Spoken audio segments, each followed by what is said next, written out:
ግና ለወገን መከታ ተነሳ ተራመድ ክንድና በርታ ለአገር ብልጽግና ለወገን መከታ አሁን ኢትዮጵያ ትቅደም አሁን ኢትዮጵያ ትቅደም ኢትዮጵያ ትቅደም እንግዲህ ይበቃል እኔ ለኔ ማለት እኛ ለእኛ ብለን እንስራ በህብረት መሻሻል ስራ እንጂ አይወድም ስንፍና ለእናት አገራችን አይበጃትምና። ሰላም ሰላም ሰላም ውድ የቻናል ቤተሰቦች እንዴት ናችሁልኝ? እኔ በጣም ደህና ነኝ። ዛሬ እንግዲህ እንደምትመለከቱት ወደ ለገሃር ነው የተገኘ ነው። ዛሬ የለገሃርን የግል ሂልስ ፕሮጀክት እንመለከታለን። እንግዲህ አዳዲስ ቤተሰቦች ሰብስክራይብ በማድረግ እንደዚሁም ደግሞ ነባር ቤተሰቦችም ሀሳብ አስተያየታችሁን ላይክ በማድረግ ቪዲዮ እንድጀምሩትና ተደራሽ እንዲሆን እንድታግዙኝ ጠይቃችኋለሁኝ። እንግዲህ እዚህ ለገሃር የሚሰራው ግዙፍ ፕሮጀክት በ2018 እንደ ኢሮፓያን አቆጣጠር ማለት ነው በመንግስትና እንደዚሁም ደግሞ በዩናይትድ አረብ ኤሚሬትስ ባለሀብቶች በጋራ እየተገነባ የሚገኝ ሰፈር ነው። እንደምትመለከቱት የድሮ ባቡር እየተመለከታት ነው። እዚህ ባቡር ስቴሽኑ ወይም ደግሞ የመጀመሪያው ኢትዮጵያ የምድር ባቡር ያለበት አጠገብ የሚገኝ በጣም ግዙፍ ፕሮጀክት ነው። እንግዲህ 360 ሺህ ስኩዌር ሜትር ወይም ደግሞ 36 ሄክታር መሬት ላይ ያረፈ በጣም ትልቅ ፕሮጀክት ነው። አካባቢው መሀል ከተማ እንደምትመለከቱት ትልቅ ባንኮች ያሉበት እንደዚሁም ደግሞ የኢትዮጵያ ውስጥ ወይም ደግሞ አዲስ አበባ መሀል አካባቢ ያለ በጣም ታሪካዊ ስፍራ ላይ ያለ ፕሮጀክት ነው። እንግዲህ ስለ ባቡር ጣቢያውም እንደዚሁም ደግሞ ስለዚህም ፕሮጀክት አንዳንድ ነገሮች እላችኋለሁኝ። እኛም ተደጋጋሚ ስናየው ነበር። በእርግጥ የቆያችሁም ነባር ቤተሰቦችም እንደዚሁም ደግሞ ሚዲያ ላይም በብዛት ፕሮጀክቱ ላይ ወራ ስለነበር በርካታ ኢንፎርሜሽኖች ይኖሯቸዋል። እንግዲህ የምትመለከቱ ደግሞ ወደ ጨርቆስ አቅጣጫ ነው እያየነው ያለ ነው። ወይም ደግሞ እዚህ በሌላ ጊፍት ሪል ስቴት ደግሞ የሚሰራው እዚህ የመንግስትና እንደዚሁም ደግሞ በጊፍት ሪል ስቴት የሚሰሩ ሌሎች ፕሮጀክቶች አሉ። ሁለተኛው ይሄኛው የግል ሂልስ ፕሮጀክት ነው። መንግስት 27% ድርሻ ይዞ የቀረውን ፐርሰንት ደግሞ በባለሀብቶች ወይም ደግሞ በዩናይትድ አረብ ኤሚሬትስ ባለሀብቶች የሚሰራ ፕሮጀክት እንደሆነ ተደጋጋሚ ስንለው ነበረ። እንደምትመለከቱት ከላይ ሆኜ እያሳየኋችሁ ነው። ዛሬ የተወሰነ ከዚህ በፊት ካየነው አንጻር ለውጥ ወይም ደግሞ የተሻለ እይታ ሊኖረው ይችላል በሚል ከፍ ያለ ቦታ ላይ ወጥቼ ነው አካባቢውን እያስመለከትኳችሁ ያለሁት። እንደምታዩት በርካታ ቆርቆሮ ቤቶች አሉ። እንግዲህ ለገሃር መሀል እንደምታውቁት ነው። መሀል ላይ ደግሞ ፕሮጀክቱ ያረፈበት ይሄ የምትመለከቱት የመጀመሪያው ባቡር እንደዚሁም ደግሞ የባቡሩ መንገድ ያው የተወሰነ እየታያችሁ ከሆነ ሳር ሸፍኖት ይታያል። ምናልባት ደግሞ ዋናው አስፋልት ላይም እስኪ ስንወጣ ካረሰው ታሳያችኋለሁኝ። ዋናው አስፋልትንም ክሮስ አድርጎ ወደዚህ ግቢ ነው የሚገባው ፕሮጀክቱ። እንደምታዩት በተለይ በዛኛው በኩል ያሉት እንኳን እየተጠናቀቁ ነው የሚገኙት። ሌላው እንግዲህ በዚህ 2026 ማስረከብ ይጀምራል። አንድ ተጠናቆ ሙሉ ለሙሉ አገልግሎት እየሰጠ ያለ ህንፃ እንዳለ ይታወቃል። በዛኛው ስንዞር እናየዋለን። ሌላ እንግዲህ አንድ ሰው ጋር እንደዚህ ያወራን ኦልሬዲ በዶላር የሚከራዩ በጣም ውድ አይነት አፓርትመንት እንደሆነ ሰምቻለሁኝ። የዚህ የግል ሂልስ ማለት ነው። እንግዲህ እዚህ ከሚሰራቸው ፕሮጀክቶች መካከል ከ4000 በላይ ዘመናዊ ቤቶች ወይ ከባለ 1 መኝታ እስከ 4 መኝታ ድረስ ያላቸው እጅግ ቅንጡ ቤቶች ይኖራሉ። 4000 ማለት በጣም ብዙ ቤት ነው። እንግዲህ በጣም ደግሞ ቅንጡ አይነት ቤቶች ሁሉ ነገር የተሟላላቸው ናቸው። ከዛ ባሻገር እንግዲህ ሞል ደግሞ በጣም ገዘፍ ያለ ሞል ይኖረዋል። በውስጡ በርካታ ኢንተርናሽናል እና የሀገር በቀል ብራንዶችን የያዘ ሱቆች ማለት ነው፣ ካፌና ሬስቶራንቶችም ያካተተ ነው። ከዛ ባሻገር ደግሞ ከባለ 4 እስከ ባለ 5 ኮከብ ድረስ ያላቸው 3 ሆቴሎችም እዚህ ፕሮጀክት ላይ የተካተቱ ናቸው ከሚሰሩት ውስጥ ማለት ነው። ሌላው እንግዲህ እየተስፋፋ እንደሚሄድም ሰምቻለሁ። ይሄ ፕሮጀክት ወደዛ ወደታች ድረስ እንደሚቀጥል ማለት ነው። ምናልባት ይሄ የያዙትን አሁን እንትን ከጨረሱ በኋላ ያው ይሄ የምትመለከቱት ከመስጊዱ በስተጀርባ በኩል የሚገኘው አካባቢ ነው። ይሄ የምታዩት ያው ኦልሬዲ አጥር ስር ስለሆነ እስካሁን አንዳንዴ ፎቅ ላይ ይሆን አንዳንዴ ደግሞ በጎን ስንመለከተው የነበረው ነው። ዛሬ ደግሞ በተቃራኒው አቅጣጫ እያየነው ነው የምንገኘው። እንግዲህ ግሪን ኤሪያ ሜዳዎች፣ እንደዚሁም ሜዳው ደግሞ በተለይ ታሪካዊ የባቡር ጣቢያን የሚያሳይ እንደዚሁም ደግሞ የብስክሌት መንገዶች፣ የተሸፈኑ ደግሞ የእግረኛ መንገዶች ይኖሩታል። እነዚህ የተሸፈኑ መንገዶች ማለት ለፀሐይ እንደዚሁም ደግሞ ዝናብ በሆነ ወቅት ጎብኚዎች ወይም ደግሞ እዚህ አካባቢ የሚገዙ ሰዎች እንትን እንዳይሉ እነሱ ያን የእግረኛውን መንገድ ከላይ ጣራ ይኖረዋል ማለት ነው። እንግዲህ ታች ወርጃለሁኝ። ሌላው እንግዲህ 2018 ነው የተጀመረው ብያቸዋለሁ። በ2026 ማስረከብ እንደሚጀምር ኦልሬዲ የነሱ ዋናው የኢግል ሂልስ እዚህ አዲስ አበባው እንትን የሚመለከት ማለት ነው እንደሚያስረክቡ እንትን የተናገሩበት የሆነች ጽሁፍ አይቻለሁኝ። እንግዲህ ይሄኛው ወደ አጎዛ የሚወስደው መንገድ ነው የምትመለከቱት። ከዚህ ወደዛ ወደ ታች ደግሞ ሰፊ ቦታ ላይ ሌላ የሀገር በቀል እንደዚሁም ደግሞ ከመንግስት ጋር የሚሰሩ ፕሮጀክቶች ጊፍት ሪል ስቴት የሚባለው ማለት ነው የያዛቸው ፕሮጀክቶች ናቸው። እነሱን ምናልባት ሌላ ቀን እንመለከታለን። እንግዲህ አካባቢው እንደምታውቁት እጅግ በጣም ታሪካዊ ነው። በተለይ ደግሞ ያንን የሚያደርገው የዚህ የባቡር ጣቢያው ነው። እንግዲህ ባቡር ጣቢያው እንደሚታወቀው ከአጼ ምኒልክ ዘመን ጀምሮ ሲገነባ ወይም ደግሞ በሳቸው ፈቃድ ኢትዮጵያ ደግሞ የባህር ወደብ ስላልነበራት ኢትዮጵያን ለማዘመንና እንደዚሁም ደግሞ በንግድ ከመላው ከዓለም ጋር ለማገናኘት በተለይ ደግሞ ከቀይ ባህርና ከህንድ ውቅያኖስ ጋር ቶሎ እንድትገናኝ በሚል እሳቤ ይህ የባቡር ጣቢያው እንደተጀመረ ይታወቃል። እንግዲህ እንትን መጀመር እንደ ድሬዳዋ፣ ሞጆ፣ አዳማ ለመሳሰሉ ከተሞች ደግሞ የባቡር መንገዱ ማለት ነው እንዲቆረቆሩ እና እንዲያድጉ የንግድ ማዕከላትም እንዲሆኑ ከፍተኛ አስተዋጽኦ አለው። በተለይ ድሬዳዋ የተቋቋመችው የባቡር መንገዱን ተከትሎ ነው። የባቡር መንገዱ ግንባታ እንደሚታወቀው ከድሬዳዋ ጀምሮ ወደ አዲስ አበባ እየተሰራ ነው የመጣው። ልክ ድሬዳዋ ላይ ሲደርሱ ሌላው እንግዲህ ወደ ዛረፍ ስትል ያለችው በተለይ ወደ ሶማሊያ ወደ ጅጅጋ ስታመሩ ሀረር ነች ያለችው። ሀረር ዳገታማ በመሆኗ ድሬዳዋ እንድትቆረቆርና እዛ አካባቢ ፕሮጀክቱ እዛ ሲደርስ ማረፊያ ያው በነገራችን ላይ የምታዩት የባቡር መንገዱን ላይ ነኝ አሁን የቆምኩት። አረሳውትም ያው አይዛችሁታል ማለት ነው። ብዙዎቻችሁ እንኳን የምታውቁት ይመስለኛል፣ በተለይ እዚህ ያላችሁ። እንደዚሁም ደግሞ ከዚህ በፊት የነበራችሁ ከዛ የወጣችሁ ቤተሰቦች ትኖራላችሁ። ብዙ ሰው ያውቀዋል ብዬ አስባለሁኝ። እንግዲህ ይሄኛው ኦልሬዲ አገልግሎት መስጠት ካቆመ ብዙ ቆይቷል። አሁን ላይ ኦልሬዲ ሌላ አለ አዲስና እንደዚሁም ደግሞ ሞደርን የሆነ በዚህ በኤሌክትሪክ የሚሰራ ማለት ነው። ይሄ በኤሌክትሪክ የሚሰራው አሁን ላይ እሱ ነው አገልግሎት እየሰጠ የሚገኘው። እንደሚታወቀው እሱ በእነዚህ በቻይናዎቹ የተሰራው ማለት ነው። እንግዲህ የግንባታ ስምምነቱ 1894 ጎርጎሪያን ካላንደር ላይ ነበር ስምምነቱ የተፈጸመው የፕሮጀክቱ እንዲሰራ ማለት ነው። የዚህ ባቡር ጣቢያው በ1894 ከኔዘርላንዳዊው አልፍሬድ ኤግል እና እንደዚሁም ደግሞ ሌላ ፈረንሳዊ ደግሞ ሊዮን ቼፍኔስ የሚባሉ ሁለቱ ጋር በመሆን ነበር እንግዲህ የአጼ ምኒልክ ስምምነቱን ያደረጉት። ከዛ ኩባንያውም ፈረንሳይ ሀገር እንደተቋቋመ መረጃ ቼክ አድርጌያለሁኝ። እንግዲህ ከ1897 እስከ 1917 ደግሞ ግንባታው የፈጀው ረጅም ዓመታት ነው። ያው ብዙ እንደምታውቁት ረጅም ቦታ የሚሸፍን ትልቅ ፕሮጀክት ነው። የሚተዳደረው ደግሞ ያው ባለቤትነቱ በኢትዮጵያና እንደዚሁም ደግሞ በፈረንሳይ መንግስት የጋራ ንብረት ነው የነበረው። እንግዲህ አፋር አካባቢ ሲደርስ ደግሞ ከፍተኛ የሆነ እንትን ገጥሞት ነበር፣ መስተጓጎሎች፣ የውሃ እጥረት፣ የአየር ንብረቱ እንደዚሁም ደግሞ የገንዘብ እጥረትም ገጥሞት እንደነበረ መረጃ ይቻለውኝ። እንግዲህ ከዛ በፈረንሳይ መንግስት ደግሞ መልሶ ገንዘብ ድጋፍ አድርጎለት እንደቀጠለ ከዛ 1902 ላይ ድሬዳዋ ደረሰ ፕሮጀክቱ ማለት ነው። ከዛ እየሰሩ ወደ አዲስ አበባ እየመጡ ማለት ነው። ከዛ በዛው ድሬዳዋ ተቆረቆረች።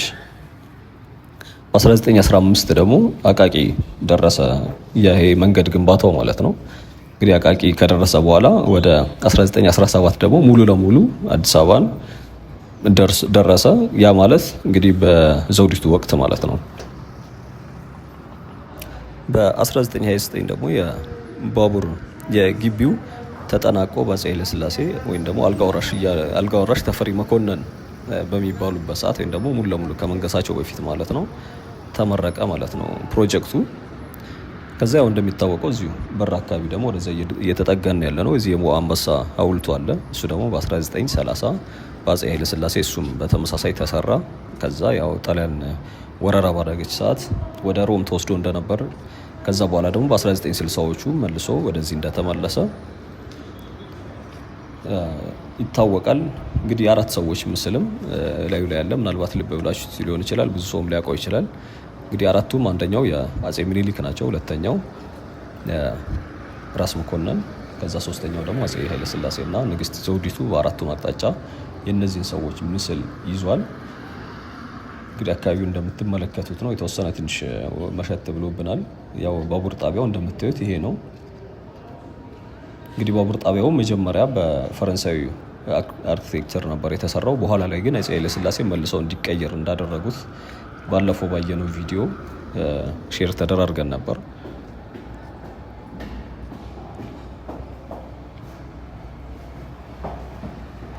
እንግዲህ ከዚህ ከወጣን በኋላ በቀጥታ ፊታችንን ወደ ዋናው መግቢያ በኩል ወይም ደግሞ ይሄ ፐብሊክ ስፔሱ ባለበት ወደዛ እንዞራለን።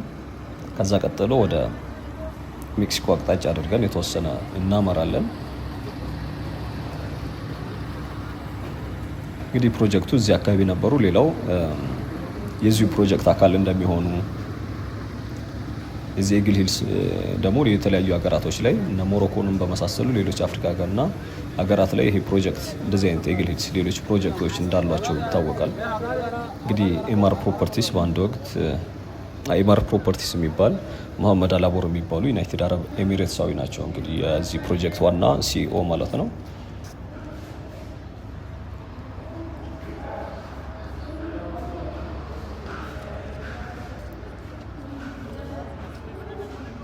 እንግዲህ እሳቸውም ስለ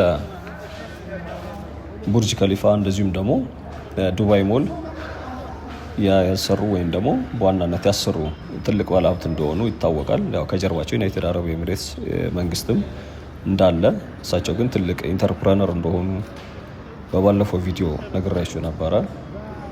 ዲቴል ደግሞ ምናልባት እናንተም ልታውቋቸው እንትን ትላችሁ ትችላላችሁ። ለማንኛውም ወደ ጫፍ አካባቢ እየተጠጋን ያለ ነው። እዚህ ጋር ያው ኮሪደሩ ኦልሬዲ ባለፈው እንደተጀመረ አይተናል። አሁን ላይ ግን ብዙም እንትኖች የሉትም፣ ፕሮግረስ የለውም። ባለፈው እንደተመለከት ነው።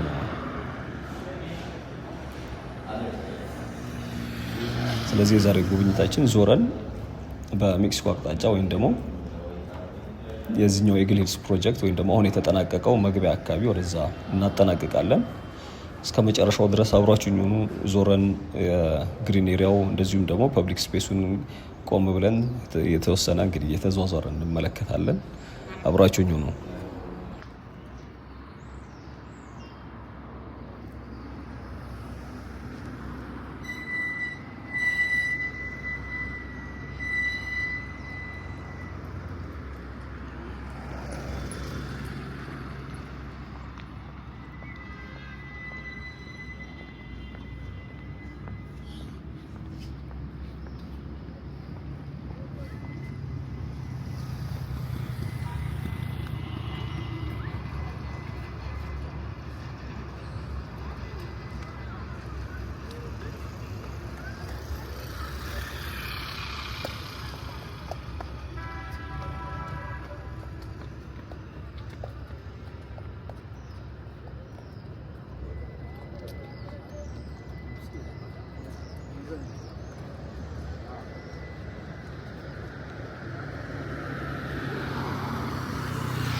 ባለፈው ያ የመሰለ ኳስ ሜሲ ያቀበት ግልጽ ቁጭ ነገር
የዛሬ ቆይታችን ይመስል ነበር። እስካሁን አብራችሁን ስለነበራችሁ አመሰግናለሁ። ቻው፣ መልካም ጊዜ።